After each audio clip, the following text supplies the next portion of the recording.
April 9th, 2025, 3:12 a.m., Matagorda Bay, Texas, 77 degrees, 94% humidity.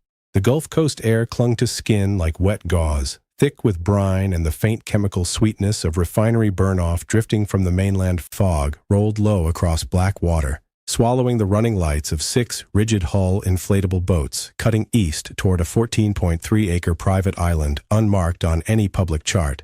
114 federal agents, 68 FBI, 31 DEA, 15 U.S. Marshals, rode in tactical formation, bodies armored in black, rifle barrels trained on a dark mangrove tree line emerging through the haze. Boots thudded against aluminum decking. Night vision optics painted the shoreline phosphorescent green. At 3:14 a.m., the first bow scraped shell and sand beach. Agents fanned in 4-man stacks, breaching a steel-reinforced boathouse, a guest house with hurricane shutters bolted shut, and the main residence, a 9,400-square-foot Mediterranean revival compound ringed by motion sensors, previously neutralized by an electronic warfare advance team. A battering ram split the mahogany double doors at 3:17 a.m. The frame exploded inward. "Federal agents, search warrant. Do not move." The scope of what waited inside would eventually be measured in numbers that staggered career prosecutors. Total assessed network value, $9.21 billion, immediate seizure and asset freeze. $347.6 million across liquid bank accounts, cryptocurrency wallets, and shrink-wrapped physical cash. 12.7 tons of finished fentanyl, pressed into counterfeit pharmaceutical tablets, packed in vacuum-sealed bricks, staged across 19 distribution nodes spanning 4 states. 1,247 arrests executed in simultaneous coordinated raids across Texas, Louisiana, Arizona, and California. The investigation had consumed 26 painstaking months, devouring server logs, wiretap transcripts, and containerized shipping manifests before a single pair of handcuffs clicked shut. The man at the center stood barefoot on the second-floor landing in silk pajamas, reading glasses still folded in his breast pocket. The Honorable Garrett R. Llewellyn, 54, Senior Judge of the United States District Court for the Southern District of Texas.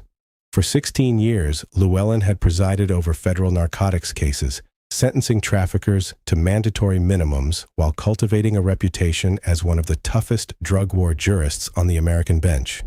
He received the Houston Bar Association's Distinguished Jurist Award in 2019. He keynoted the National Judicial Conference panel on opioid interdiction in 2021. He chaired the board of Brighter Futures Gulf Coast, a nonprofit funding addiction recovery scholarships for underserved youth. Senators floated his name for appellate elevation. Editorial boards called him incorruptible. Behind that image, Llewellyn operated as the judicial architect of a transnational fentanyl syndicate, leveraging sealed docket intelligence to alert cartel logistics teams days before federal interdiction strikes could land. His private island, acquired through a Belizean land trust for $6.83 million, served as both a smuggling waypoint and a summit ground for senior cartel leadership. An 11-property portfolio stretched across Texas and New Mexico, none recorded under his legal name. A 5-vehicle collection including a 2023 Bentley Continental GT and a 1967 Shelby GT 500 sat in a climate-controlled mainland garage valued at $1.4 million. To understand how 114 agents came to storm a sitting federal judge's private island in pre-dawn darkness, the story must rewind 26 months to a single suspicious activity report filed at a regional bank branch in Katy, Texas. An $8,900 wire deposit landed in a trust account that matched no known client and bore no corresponding legal filing. That solitary transaction triggered a thread that, once pulled, unraveled a sprawling network stretching from Sinaloa to Singapore. The classified investigation bore the designation Operation Tidal Dominion. If you want the full truth, hit like so this story reaches more people. Inside the compound, agents reached the master suite at 3:19 a.m. A bedside lamp clicked on, casting amber light across Italian marble floors. Llewellyn's wife screamed. The sound ricocheted off the vaulted ceiling and collided with tactical commands echoing from the corridor below. 2 agents pinned his wrists behind his back, while a third recited Miranda rights over the rhythmic wash of Gulf waves against the island's western seawall. Llewellyn turned his head slowly and whispered, "You have no idea what you've just done." The agent said nothing. 26 months of documents, intercepted calls, and photographed handshakes confirmed they knew exactly what they had done. To understand the full weight of Operation Tidal Dominion, we must rewind to where it all began. February 3rd, 2023, 10:47 a.m. Lone Star National Bank, 2214 Kingsland Boulevard, Katy, Texas, 41 degrees. A thin, freezing drizzle coated the parking lot in a glaze that caught fluorescent light from the lobby windows. Inside, compliance analyst Denise M. Okoro, 36, a Bank Secrecy Act specialist with 9 years of experience at the institution, flagged an incoming wire transfer during her routine morning review queue. The deposit, $8,900, landed in Trust Account 7741B, registered under the entity name Palmetto Basin Consulting, LLC. The amount sat precisely $1,100 beneath the federal currency transaction report threshold. Okoro had seen structuring before, but what made her pause was the trust account itself. It carried no corresponding case number, no attorney of record, no retainer agreement, only a P.O. box in Galveston and an EIN that returned no IRS filing history when she queried the database. She scrolled backward through 90 days of transaction history and counted 23 additional deposits into the same account, every single one between $8,400 and $9,700. Total inflow, $209,431 in 3 months with 0 outgoing disbursements. Okoro drafted a suspicious activity report, SAR 2023 TX 00847, and submitted it electronically to the Financial Crimes Enforcement Network at 1:22 p.m. that afternoon. Her 3-page narrative concluded with a single underlined sentence: activity consistent with layered structuring through a dormant trust vehicle with no identifiable beneficial owner. Within 11 days, the SAR reached the Houston Field Division of the FBI's Financial Crimes Unit. Within 19 days, the case file crossed the desk of a veteran agent whose career had been built dismantling exactly this kind of architecture. Supervisory Special Agent Roland T. Becerra, 49, FBI Financial Crimes, 22 years federal service, 14 major money laundering prosecutions, former liaison to Treasury's Office of Terrorism and Financial Intelligence, assembled a joint task force by March 1, 2023. The team merged FBI, DEA, IRS criminal investigation, and U.S. Marshals Service into a 38-person unit operating from a secured floor at the FBI Houston field office. Becerra's team pulled phone records, toll road transponder logs, and merchant processing statements tied to Palmetto Basin Consulting, LLC within the first week. The pattern materialized almost immediately. The LLC shared a registered agent with 3 other entities, all incorporated within a 14-month window, all using the same Galveston P.O. box, and all receiving structured deposits from different regional banks across southeastern Texas. Becerra circled the connections on a whiteboard and told his team, "This isn't one shell, this is a constellation." Subpoenas unsealed over the following 7 weeks exposed the full corporate architecture. 4 entities formed the financial spine of the network. Palmetto Basin Consulting, LLC, incorporated in Wyoming, received structured deposits and routed funds through a correspondent bank in Laredo. Gulf Meridian Holdings, Inc., registered in Nevada, operated as a fictitious import-export firm with $14.7 million in annual declared revenue but only $612,000 in verifiable expenses, a discrepancy of $14,009 million. Crescent Point Logistics LLC, domiciled in Delaware, paid $3.41 million in consulting fees over 18 months to individuals who possessed no professional licenses, filed no tax returns, and maintained addresses at vacant lots.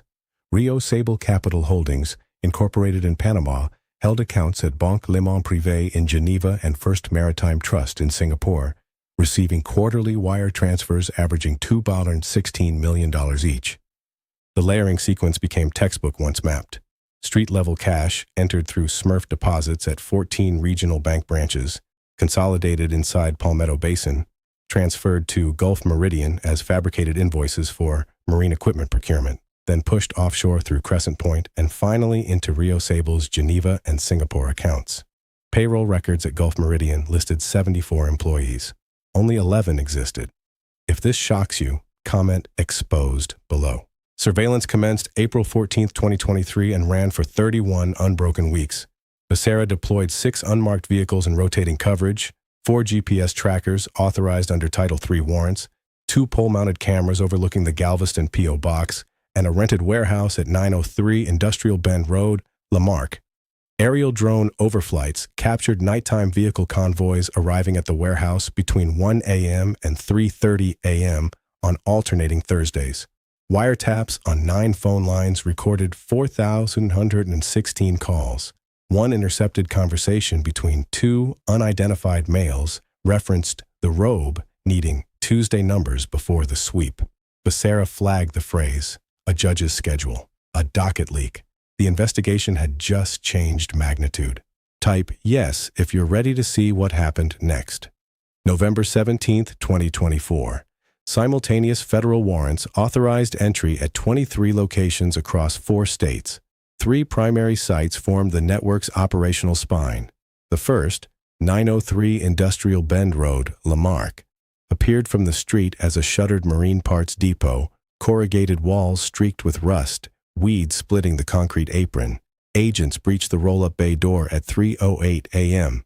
The 6,200-square-foot interior had been converted into a fentanyl tableting laboratory. The air struck like a chemical wall, acrid, metallic, thick with precursor residue so concentrated that hazmat protocols activated within 90 seconds. 3 industrial-grade rotary tablet presses occupied the central floor, each capable of stamping 25,000 counterfeit M30 oxycodone pills per hour. Agents recovered 4.39 tons of finished fentanyl tablets in vacuum-sealed Mylar bags stacked on wooden pallets, 847 pounds of raw fentanyl powder in triple-layered containers, and $6.14 million in cash bundled inside 31 5-gallon buckets lined with dryer sheets. The second site, 45117 Rosemont Trace, Pearland, functioned as a stash house disguised as a residential rental property. Agents entered at 3:11 a.m. through the garage side door. Behind a false drywall partition in the master closet, a concealed room measuring 8 by 12 feet held 2.87 tons of fentanyl in brick form, 3 money-counting machines still warm to the touch, a heat-sealing station, and a handwritten ledger wrapped in black electrical tape documenting 14 months of shipment weights and coded delivery routes. The third, 7830 Gulf Freeway, Suite 2014, Houston, served as Gulf Meridian Holdings, Inc.'s registered office. Entry came at 3:14 a.m. The suite smelled of toner and stale coffee. Filing cabinets yielded 2,437 fabricated invoices for marine equipment never manufactured, shipped, or received. Digital forensics teams cataloged 14 encrypted smartphones, 7 laptops, 3 portable hard drives, 2 rack-mounted servers, and 9 prepaid burner phones across all 23 locations. 44 devices total. The network communicated through Signal and a secondary encrypted platform called Session, rotating phone numbers every 72 hours. Recovered message fragments included robe confirmed Tuesday docket clear, green to push south corridor before Thursday. Another read, Geneva wire confirmed, 260 meet, split through crescent before Friday close. Server analysis revealed a shared cloud drive containing delivery schedules, driver rosters, GPS waypoints for 19 distribution nodes, and scanned copies of sealed federal court orders bearing Llewellyn's judicial signature, leaked to Cartel operatives 48 to 72 hours before official execution, granting traffickers time to relocate product and personnel before law enforcement arrived. Corruption extended well beyond the bench. Payroll records recovered from the Pearland stash house named 4 compromised officials receiving monthly stipends. Sergeant Dwayne K. Phelps, 43, Harris County Sheriff's Office, $7,500 for advance warning of local task force movements. Brenda L. Fawcett, 51, Supervisory Customs Officer at the Port of Houston, $12,000 for clearing flagged container shipments. Ricardo A. Nava, 39, Galveston County Assistant District Attorney, $9,200 for sabotaging state-level prosecutions. Terrence W. Gladney, 46, FAA licensed drone operator contracted by CBP, $5,800 for disabling aerial surveillance feeds during shipment windows. The single most damning artifact, A handwritten note on Llewellyn's personalized judicial stationery that read, "Confirm $440K to Geneva. Ensure Meridian invoice matches Q3 customs log." 4 co-conspirators anchored Llewellyn's operational tiers. Marco D. Salcido, 41, Sinaloa-born logistics coordinator, managed overland transport from Laredo to Houston using 14 refrigerated trucks registered to Phantom LLCs. Yolanda S. Tran, 38, Vietnamese-American forensic accountant, administered all 4 shell entities and executed wire transfers totaling $87.3 million over 22 months. Deshaun R. Carver, 44, former Houston longshoreman, controlled portside container handling, linked through 312 intercepted telephone calls. Faisal H. Mirza, 52, Karachi-born chemical broker, sourced precursor compounds from laboratories in Wuhan and Ahmedabad, tracked via shipping manifests, and $4.61 million in cryptocurrency transactions. If you believe this needs to be exposed, hit like now. The network's human wreckage demanded names. Natalie R. Campos, 22, nursing student, San Antonio, Texas. On June 8, 2024, she swallowed a single counterfeit oxycodone tablet obtained through a campus contact. It contained 4.7 milligrams of fentanyl. Her roommate found her unresponsive at 6:40 a.m. Dye composition analysis traced the pill directly to the Lamarck Press. Elijah J. Whitmore, 29, electrician, Baton Rouge, Louisiana. On September 3, 2024, he took what he believed was Percocet for a workplace back injury. His wife discovered him on their bathroom floor at 11:15 p.m. Lot stamp coding linked the tablet to a Pearland shipment documented in the seized ledger. Share this so more people understand what was almost lost. April 9, 2025, 2:44 a.m. A converted conference room on the 9th floor of the FBI Houston field office served as the Tactical Operations Center for Operation Tidal Dominion. 17 wall-mounted screens displayed live satellite feeds, GPS tracker positions, and agent body camera links from all 23 target locations across Texas, Louisiana, Arizona, and California. Supervisory Special Agent Roland T. Becerra stood at the podium beneath a projected digital map pulsing with red location markers. He addressed 38 team leaders connected via encrypted radio channels. 26 months, 4,000 hours of surveillance. Every warrant is signed. Every team is positioned. We execute simultaneously at 0312 hours Central. No target escapes, no evidence burns. Confirm ready status. One by one, 23 team leaders responded with call signs. At 3:12 a.m., Becerra spoke the final word. Execute. Across 4 states, doors shattered inward within a 47-second window. At 903 Industrial Bend Road, Lamarck, 3 operators were caught mid-press, gloved hands still dusted with fentanyl powder, conveyor belt humming. One dropped to his knees immediately. Another stumbled backward into a pallet and whispered, "It's not mine." At 4517 Rosemont Trace, Pearland, Deshaun R. Carver, 44, was found awake in the kitchen holding a burner phone. He looked at the lead agent and said, "I was expecting a different call." On the private island, Garrett R. Llewellyn was escorted barefoot across the Shell Beach at 3:41 a.m. as fog dissolved under the first gray hint of dawn. By 5:58 a.m., all 23 sites were secured. Seizure tallies compiled by noon: 12.7 tons of fentanyl, $347.6 million in frozen assets, $28.43 million in physical cash, 61 vehicles, 11 residential and commercial properties. Evidence cataloging commenced at 6:15 a.m. across all locations and continued for 114 consecutive hours.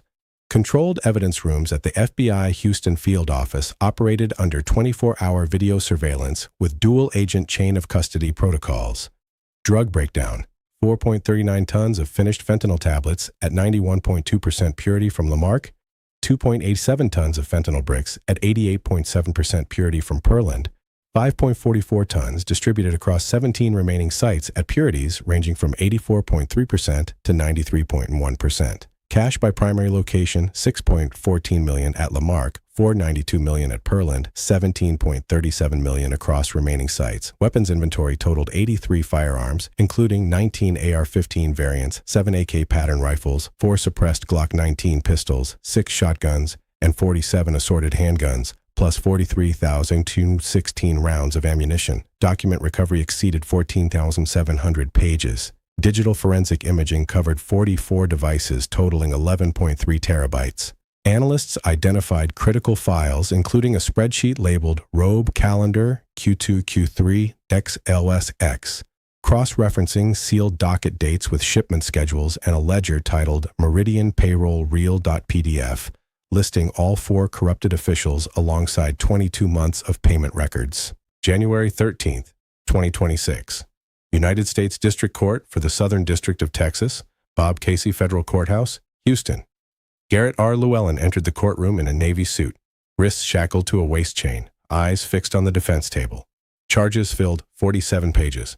Conspiracy to distribute controlled substances, 21 U.S.C. Par 841. Continuing criminal enterprise, 21 U.S.C. Far 848. Drug conspiracy, 21 U.S.C. Far 846.